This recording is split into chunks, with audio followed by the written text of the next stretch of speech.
Os últimos filmes da DC têm sido um pouco, assim, digamos, decepcionantes, pra ser bem positiva, mas se você é grande fã dos heróis, você deve ver um filme novo e se perguntar: Why, DC, why?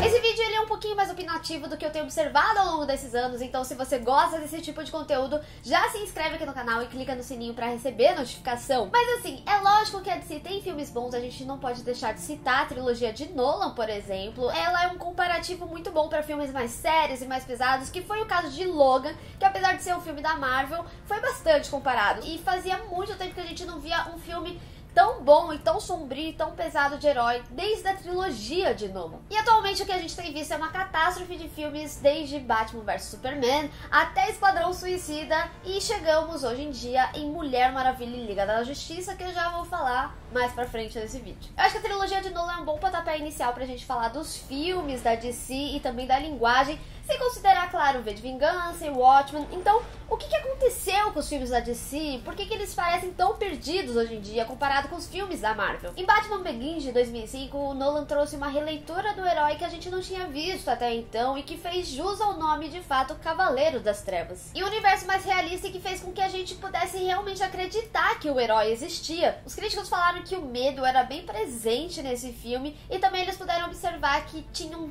tom mais escuro com relação aos filmes anteriores. E já em Cavaleiro das Trevas de 2008, ele manteve essa linguagem, mas infelizmente teve a morte de Heath Ledger, que é considerado o melhor Coringa até hoje, e ele ganhou um Oscar de melhor ator coadjuvante pro filme. O filme ele foi tão aclamado, mas tão aclamado pela crítica, que ele foi o primeiro a arrecadar 1 bilhão de bilheteria mundialmente, além de ser o quarto filme a arrecadar essa proporção mundialmente. E já no seu terceiro filme, O Cavaleiro das Trevas Ressurge, de 2012, o Nolan ele já tava bem assim relutante de fazer, mas ele fez e prometeu que ia ser o último. O Nolan voltou pra DC em 2013, mas sendo produtor do filme Homem de Aço, que ele foi bem na bilheteria, mas teve uma crítica bem mista, mas ele já demonstrava que tinha problema no seu ritmo e que não tinha tanto aprofundamento nos personagens, e foi aí que a coisa desandou. A DC ficou 3 anos sem fazer filme, e foi aí que a Marvel começou a aumentar cada vez mais a sua popularidade. A DC já tinha encontrado sua linguagem, que era o jeito do Nolan, que era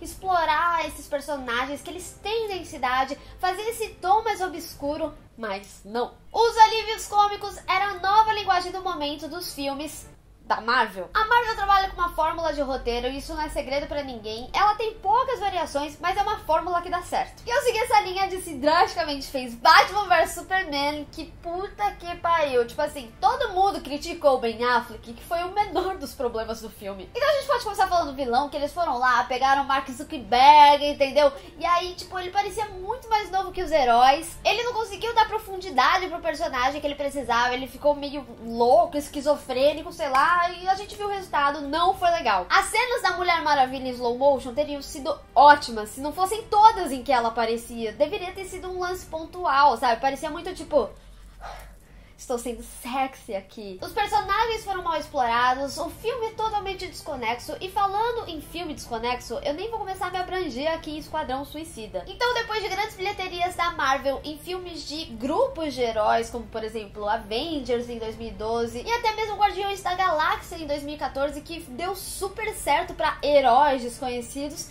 por que não fazer um filme de grupo, não é mesmo, DC? Por que não? Ai, veio Esquadrão Suicida. A história não foi nem um pouco aprofundada, não vou nem falar dos personagens, que assim, apesar da Margot Robbie ter sido elogiada, tinha tipo assim, Capitão Boomerang, que ele só serviu lá pra fazer product placement da Samsung. E mesmo a Margot ter sido elogiada, o personagem dela foi pouco aprofundado. Ela apareceu mais do que o Coringa, que foi o Jared Leto, que o pessoal fez mó hype de tipo, ai, olha aí, MC Guimê e tudo mais. Eu queria ter visto um pouco mais dela, sabe? Ou pelo menos do filme dos dois, deles como casal, antes desse filme. Eu acho que os flashbacks funcionaram e tudo mais, mas eles não deram realmente essa profundidade que eu tô falando que falta nos personagens. Tipo, é muita história pra deixar de lado. Aquela cena que ela se transforma, fazendo a menção da transformação dele no quadrinho Piada Mortal. Cara, tipo, eu li o quadrinho, eu não reparei que se tratava disso na hora que eu vi. Pra mim ficou tão mal feita essa cena, tão mal feita,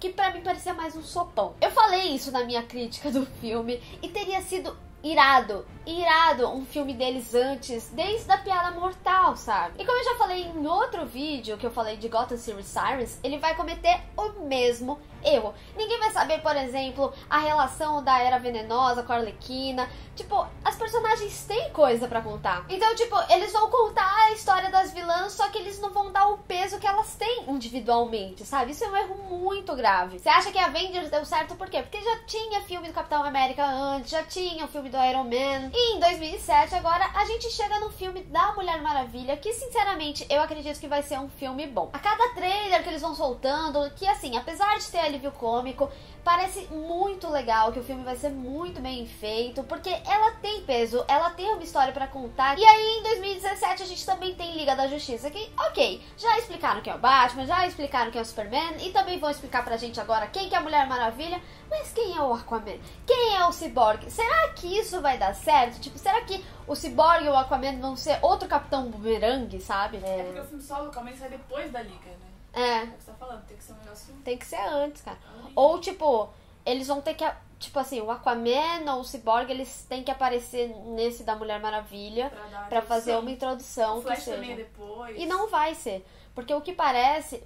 O quadrinho que eu tô lendo é, tipo, a história... Eu, tipo, já tô percebendo que é a história do quadrinho que eu tô lendo, com várias modificações e adaptações. É a origem só dela, né? Não Mas vai é da aparecer origem nos outros dela. caras. Porque conta ela desde criança e tal, sabe? Então percebe assim, que o problema não é necessariamente o alívio cômico, mas sim como que o filme é montado e como os personagens são explorados dentro dele. Ou seja, não tem exploração nenhuma, né, DC? E por muito tempo a gente ouviu dizer que os personagens da DC são muito melhores que o da Marvel, mais aprofundados, que apesar de se tratar de deuses e deusas, eles são mais humanizados, mas eles são muito mal representados nas telas, sabe? É que nem os filmes de videogame, cara, até hoje não se viu uma adaptação tão boa. Claro que, assim, tiveram pontuais, mas não é uma linguagem que a gente vê que dá certo. Toda vez que lança um filme, a gente fica, tipo, meio introspecto, não sabe o que esperar. E é isso que tem acontecido com os filmes da DC. Os personagens, eles têm como serem aprofundados, eles têm como serem mais explorados, só que a história deles tem que ser contadas antes dos filmes de grupos. E eles são personagens que facilmente se encaixam na linguagem de Nolan. Então, o que significa isso? Que a DC, ela já encontrou o seu formato, e esse formato não é o mesmo da Marvel, e é até engraçado eu fazer esse comparativo, porque até mesmo o Chris Pratt já deu uma entrevista falando que ele falou exatamente a mesma coisa que eu tô falando aqui, que falta a profundidade e que falta os filmes dos heróis antes dos filmes de grupos, enfim. E eles mesmos viram que eles podem fazer filmes mais pesados, como a Marvel fez com Deadpool e principalmente Logan. A DC já tinha isso, só que eles foram para outro caminho que acabou decepcionando os fãs. Bem, pessoal, esse vídeo, como eu falei, ele é bem mais opinativo, é uma coisa que eu tenho observado ao longo dos anos e conforme eu fui lendo os quadrinhos também. Então, deixa aqui nos comentários o que você acha que aconteceu com os filmes da DC. Vocês acham que realmente o filme da Mulher Maravilha vai ser melhor? Vamos discutir. Então, pessoal, não esqueça de deixar o seu gostei se você gostou desse vídeo e compartilhar nas redes sociais, inclusive me segue lá. Se inscreve também aqui no canal e clica no sininho para receber notificação, para receber mais vídeos como esse. Tem 2 vídeos por semana, hein? Então até o próximo vídeo. Tchau!